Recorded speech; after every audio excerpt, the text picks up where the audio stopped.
কংগ্ৰেছ কৰ্মীৰ মাজত ক্ষোভ বাঢ়িছে আমি দেখিবলৈ পাইছোঁ যে যি সময়ত কংগ্ৰেছ কৰ্মীসকলে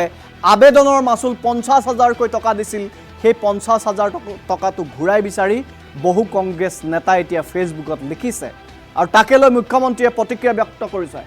আবেদনৰ মাচুল ঘূৰাই পাবনে হেয়া আজিৰ তাৰিখত কিন্তু ডাঙৰ প্ৰশ্ন কাৰণ যিটো সময়ত ৰিপুন বৰা সভাপতি হৈ আছিল সেই সময়তো এনেধৰণে আবেদনৰ নামত মাচুল সংগ্ৰহ কৰা হৈছিল কিন্তু সেই মাচুল আজিলৈকে কংগ্ৰেছ কৰ্মীসকলে ঘূৰাই নাপালে এটা কথাটো হ'ল এবাৰ যিসকলে মাচুল দিছে 50,000কৈ টকা দিছে সেই 50,000 টকা ঘূৰাই পাবন নাই হেয়া সন্দেহৰ বিষয় আমি ফুল প্লেটৰ জৰিয়তে খবৰ জনাইছো আবেদনৰ মাচুল ঘূৰাই পাবনে কংগ্ৰেছ কৰ্মীয়ে গৌৰৱ গগৈৰ পৰা 50,000 টকা ঘূৰাই বিচাৰিলে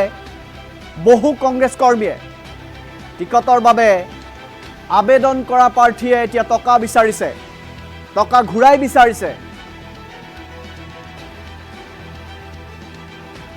টিকট প্ৰত্যাশীৰ খুব দেখিবলৈ পোৱা গৈছে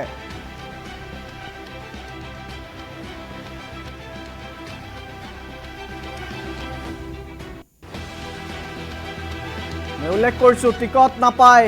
সামাজিক মাধ্যমত খুব ব্যক্ত কৰিলে বহু কংগ্ৰেছ কৰ্মী আমি যদি সম্ভৱ হয় সেই বিশেষ দৃশ্যাংশটো দেখুৱাম কংগ্ৰেছৰ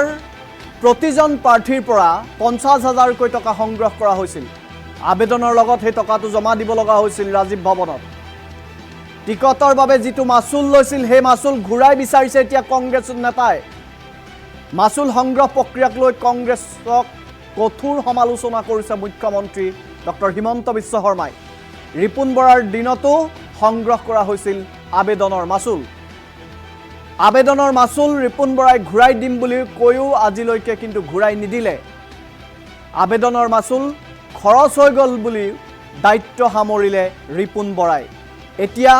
গৌৰৱ গগৈৰ পৰা বহু কংগ্ৰেছ কৰ্মীয়ে সেই আবেদনৰ টকা 50,000 টকাটো ঘূৰাই বিচাৰিছে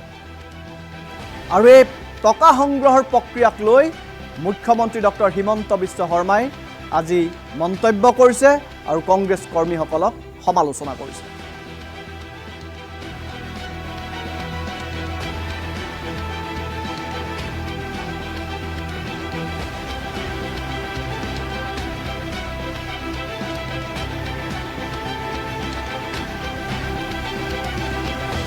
কৈছে যোৱাবাৰো তেওঁলোকে ৰিটাৰ্ণ দিম বুলিও ৰিটাৰ্ণ নিদিলে